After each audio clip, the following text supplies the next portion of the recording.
Welcome to easy economics. चलिए start करते हैं। ये स्लाइड पे हम समझेंगे schedule showing the price elasticity of demand, यानी कि डिमांड की प्राइस इलास्टिसिटी में जो टोटल एक्सपेंडिचर मेथड है वो भी एक मेथड है जिससे हम इलास्टिसिटी ऑफ डिमांड समझते हैं। तो उसमें हमें पूरा स्केड्यूल बनाना पड़ता है और वहाँ से हम समझते हैं कि किस तरह का पैटर्न है एक्सपेंडिचर का। See I have taken here 4 columns here. Price per unit the first column, demand unit second column and the total expenditure third column. Total expenditure कैसे निकलता है? जो आप प्राइस दे रहे हैं पर यूनिट का, उससे आप टोटल क्वांटिटी को मल्टीप्लाई करेंगे डिमांड यूनिट की, तो आपका जो है उस पर्टिकुलर कमोडिटी के लिए टोटल एक्सपेंडिचर आता है। जैसे आप जनरली करते भी हो कि आप खरीदने गए, उसका क्या रेट था और आपने कितने केजी उसे खरीदा और मल्टीप्लाई करके आप टोटल पेमेंट करते हो, that is the total expenditure. ठीक है। 4 कॉलम में मैंने लिए कमेंट। जो भी हम ऑब्जर्व करेंगे ना जो टोटल एक्सपेंडिचर का पैटर्न, उस हिसाब से हम डिसीजन लेंगे कि यहाँ पर जो इलास्टिसिटी ऑफ डिमांड है वो किस तरह की है। ठीक है। वो मतलब 1 के बराबर है या 1 से कम है और या 1 से ज़्यादा है। एक बात जो आपको समझने की है वो ये समझ लीजिए, जो इलास्टिसिटी ऑफ डिमांड है ना, ये एक रिलेटिव वैल्यू है, एक्चुअल वैल्यू नहीं है। ये एक रिलेटिव वैल्यू है, लाइक परसेंटेज की तरह आपको बताती है कि फ्लक्चुएशन कैसा है। ठीक है। ये नहीं बताएगी 200 यूनिट मतलब उछल गया डिमांड या इतना कम हो गया। ये बताएंगे कि डिमांड का पैटर्न कैसा है, पर्टिकुलर गुड कितना सेंसिटिव है प्राइस के प्रति। तो ये होता है 0 से 1 के बीच का मेजरमेंट। ठीक है। 0 से कम है और 0 से ज़्यादा है, 1 से कम है या 1 से ज़्यादा है। ठीक है। आप देखिए, जब प्राइस 8 रुपीज़ था तो हमारा क्वांटिटी डिमांडेड 10 रुपीज़ का था। जब आपका प्राइस 6 रुपीज का था तो क्वांटिटी डिमांडेड 20 रुपीज, और 4 हो गया प्राइस तो 35 क्वांटिटी आप डिमांड कर रहे हो। फर्स्ट टाइम में कितना फ्लक्चुएशन किया? 2 रुपीज प्राइस बढ़ाने पर 10 फ्लक्चुएशन करा, 10 यूनिट की डिमांड थी 20 हो गई।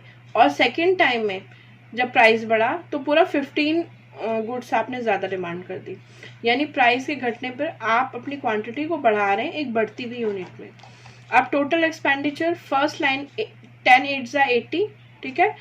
26 जा कितना होता है? 120 और 35 4 जा 140। ठीक है।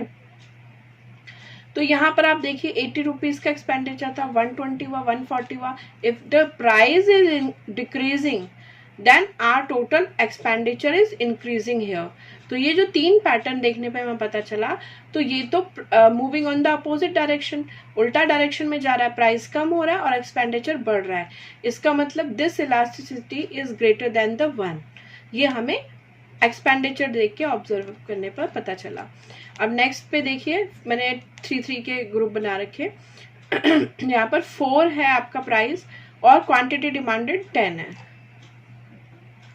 उसके बाद प्राइस आपका 5 रुपीज हो गया, बढ़ गया, और क्वांटिटी डिमांडेड आपने घटा दिया 8 rupees. Law of demand work कर रहा है यहाँ पर। उसके बाद आपने 8 रुपीज प्राइस होने पर अपना यूनिट 5 यूनिट का कर दिया। टोटल एक्सपेंडिचर देखिए, प्राइस मल्टीप्लाई बाय क्वांटिटी, 10 4 जा 40, 5 8 जा 40 और 10 5 जा 40। यानी कि आपने इतना, जो भी कंज्यूमर है, इन्होंने इतना अच्छा एडजस्टमेंट किया कि जैसे जैसे प्राइस डिक्रीज हुआ उसी हिसाब से इन्होंने अपने एक्सपेंडिचर को, इन्होंने अपनी डिमांड को घटा लिया, ताकि इनका जो टोटल एक्सपेंडिचर है वो उस चीज़ पे उतना ही बना रहा है, उनको ज़्यादा पैसे खर्चने ना पड़े। चाहे प्राइस बढ़ भी रहा है फिर भी उन्होंने क्वांटिटी डिमांडेड इतनी स्मार्टली कम करी कि टोटल एक्सपेंडिचर 40 ही आ रहा है। ठीक है। तो ये प्राइस इलास्टिसिटी 1 हो गई, because no change in the expenditure.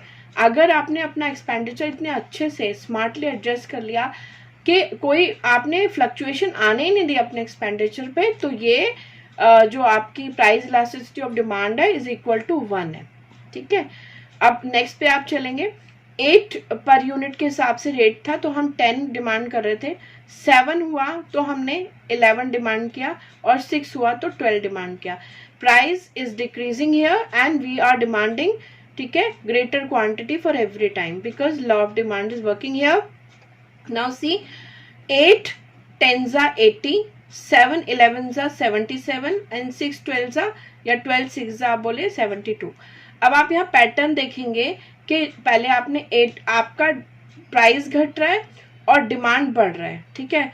ऐसे में प्राइस घटने से आपका क्या हुआ, टोटल एक्सपेंडिचर 80 था, फिर 77 और 72, यानी आपने इस तरह से डिमांड को कम किया, डिमांड को बढ़ाया, प्राइस घटने से डिमांड को इस तरह से बढ़ाया कि एक्चुअल में आपका एक्सपेंडिचर भी उस चीज पे घट गया। यानी आपने पूरी तरह बेनिफिट लिया प्राइस के घटने का, आपने क्वांटिटी तो बढ़ाई पर इतनी स्मार्टली बनाई कि एक्सपेंडिचर एक्चुअल में कम आ रहा है। तो ये कैसे हो रहा है, तो सेम डायरेक्शन में मूव हो गया। If the price is decreasing total expenditure is also decreasing. इसका मतलब आप क्वांटिटी डिमांडेड बढ़ा तो रहे हैं लेकिन बहुत ही कम क्वांटिटी में, यानी कि इलास्टिसिटी जो है वो लेस देन 1 है। आप डिमांड पे ज्यादा उसका इफेक्ट नहीं आने दे रहे, ठीक है। आप ज्यादा क्वांटिटी नहीं डिमांड करने लग जा रहे प्राइस कम होने पर, तो आप बहुत कम मतलब सेंसिटिविटी दिखा रहे हैं, तो इसका मतलब आपका जो elasticity of demand is less than 1। तो आप इस तरह से प्राइस के अकॉर्डिंग जो क्वांटिटी डिमांड कर रहे हैं उसके हिसाब से आप टोटल एक्सपेंडिचर एक पैटर्न बना लेंगे और आप देख सकते हैं कि कहाँ पर तो हम जो है ग्रेटर देन 1 डिमांड कर रहे हैं, कहाँ पर हम इक्वल टू 1 कर रहे हैं और कहाँ पर हम लेस देन 1 कर रहे हैं। एक पैटर्न समझ लीजिए, जब आपका एक्सपेंडिचर प्राइस के कम होने से टोटल एक्सपेंडिचर बढ़ता हुआ दिखेगा, ठीक है, आप उस चीज को इतना डिमांड करने लग जाएंगे कि जितना आप पहले खर्च रहे थे आप उससे ज्यादा खर्चा करने लग जाएंगे, तो इसका मतलब ये ग्रेटर देन 1 है। और अगर आप इतने स्मार्टली एडजस्ट करेंगे क्वांटिटी को कि चाहे प्राइस बढ़ रहा हो चाहे घट रहा हो, आप टोटल एक्सपेंडिचर उतना ही बनाए रखेंगे, तो ये इक्वल टू 1 होता है। और अगर आप इतना कम मतलब चेंज कर रहे हैं कि क्वांटिटी डिमांड अगर प्राइस घट रहा है तो आपका एक्चुअल में टोटल एक्सपेंडिचर घटता हुआ दिखेगा, और अगर प्राइस बढ़ रहा है तो एक्चुअल में टोटल एक्सपेंडिचर बढ़ता हुआ दिखाई देगा। इसका मतलब आप ज्यादा रिएक्ट ही नहीं कर रहे प्राइस पे, तो ये लेस देन 1 है, ठीक है। आई होप एक्सपेंडिचर मेथड से बड़े अच्छे से समझ में आएगा। और इसमें क्या कोई कैलकुलेशन उस तरह की नहीं है जो आपको फॉर्मूला लगाना है, तो इससे बेसिक तरीके से कोई भी अपने घर में टोटल एक्सपेंडिचर का क्या कहते हैं ग्राफ बना के, वो शेड्यूल बना के समझ सकता है कि मैं किस चीज पे कैसे रिएक्ट कर रहा हूँ, ठीक है। Now we are moving to the next slide. ये वीडियो जो है इसमें हमने तीनों ही मेथड डिस्क्राइब कर रहे हैं, क्योंकि ये तीनों मेथड एक साथ जाने समझने ज़रूरी है ताकि आपको डिफरेंस पता चलेगा, पहचान होगी, इसलिए थोड़ा सा बड़ा है तो ध्यान से समझिएगा, ठीक है। ज्योमेट्रिकल मेथड, अब सबसे लास्ट मेथड हम डिस्कस कर रहे हैं जो कि ज्योमेट्रिकल है, जो कि हम ग्राफ पे समझेंगे, ठीक है। इसे पॉइंट मेथड भी कहते हैं जैसा मैंने पहले बताया था। इसका एक छोटा सा फॉर्मूला है, समझना जरूरी है। Lower section of demand curve, जो ये जो डिमांड है ना, इसका लोअर सेक्शन जिस पॉइंट पे हम डिमांड को मेजर करेंगे उसका लोअर सेक्शन, और उससे अपर का सेक्शन हम नीचे लेंगे, और इस तरह से जो आंसर आएगा उस पर हम डिपेंड करता है कि इलास्टिसिटी ऑफ डिमांड क्या है that particular commodity. Now this is the graph, ठीक है। Vertical line I have taken price and this is the base line, x axis taken quantity है, ठीक है। This is the demand curve. अच्छा, अब यहाँ पर A B C D E ये सारे मैंने पॉइंट्स ले लिए हैं, और इन पॉइंट्स पे हम मेजर करेंगे कि हमारी जो है डिमांड इलास्टिसिटी क्या है। अब पॉइंट ए देख लीजिए, ठीक है। यहाँ पर क्या है, इलास्टिसिटी इन्फिनिटिव है, यानी अंतहीन है, ठीक है। अब अंतहीन क्यों है, इसलिए क्योंकि ये जो इस प्राइस पे ना, ठीक है, आप देखिए क्या है, क्वांटिटी कुछ का पता ही नहीं है, ठीक है, मेजरमेंट ही नहीं है यहाँ पर। तो उसके बाद इलास्टिसिटी जो है बी पॉइंट पे ग्रेटर देन 1 है, ठीक है, सी पे इक्वल टू 1 है, डी पे लेस देन 1 है, और ई पर 0 है इलास्टिसिटी। क्या इलास्टिसिटी, प्राइस तो कुछ है ही नहीं, कोई प्राइस है ही नहीं, तो कोई इलास्टिसिटी देखने को ही नहीं मिलेगी, 0 है बिल्कुल, ठीक है। और यहाँ प्राइस ही प्राइस है, क्वांटिटी का कुछ पता ही नहीं है, तो यहाँ पर इन्फिनिटिव है।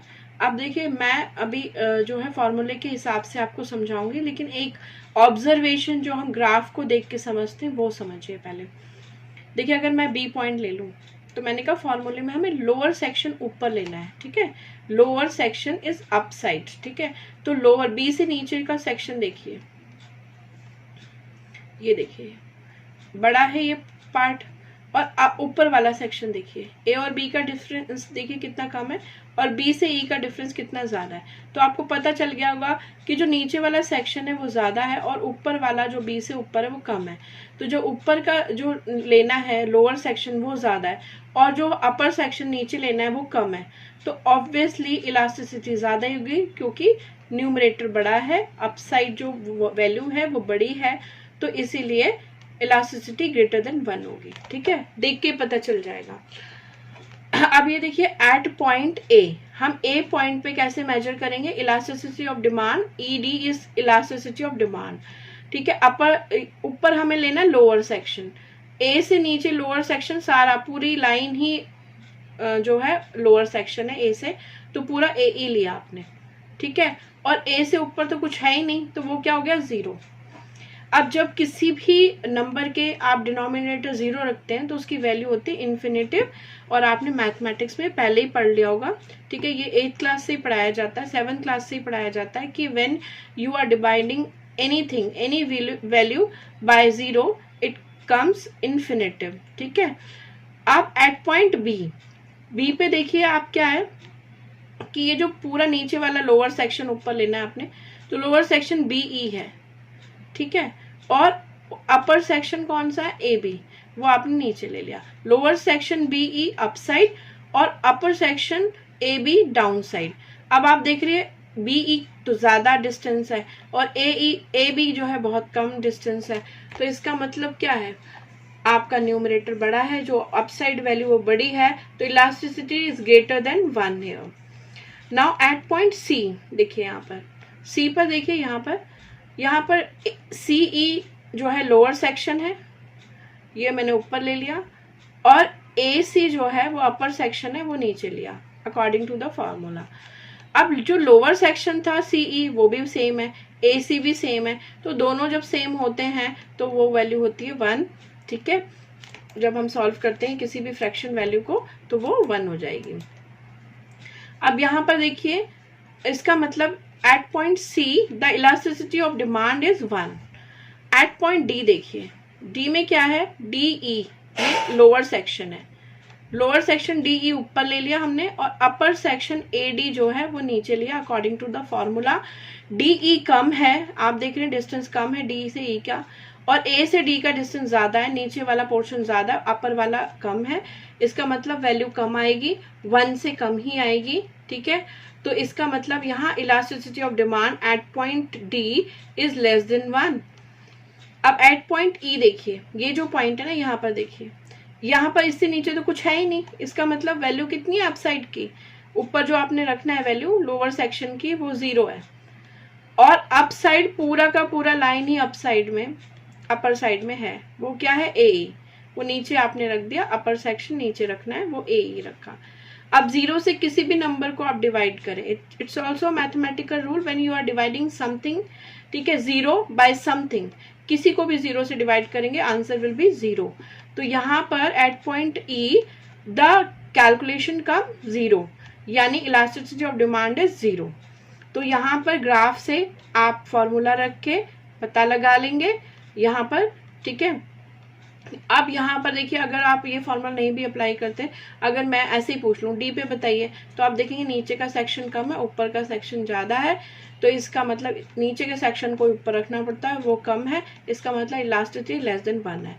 यहाँ पर देखिए पॉइंट बी पर, ठीक है, लोअर सेक्शन ऊपर रखना पड़ता है, वो बड़ा है, तो इसका मतलब ग्रेटर देन 1 है इलास्टिसिटी। सी पर देखिए नीचे का सेक्शन भी सेम है, ऊपर का सेक्शन भी सेम है, 1 ही आने वाला है, तो ये समझ लीजिए। और अगर कोई पॉइंट वाई एक्सिस पर है तो इन्फिनिटिव है उसकी इलास्टिसिटी, और अगर कोई पॉइंट जो है एक्स एक्सिस पर ही है तो उसकी इलास्टिसिटी 0 है। और ऐसे क्वेश्चन आते हैं, ठीक है, एक 1 वर्ड क्वेश्चन आ जाएगा, या फिर आपका एमसीक्यू फॉर्म में पूछेंगे कि see on a graph we are measuring the elasticity of demand.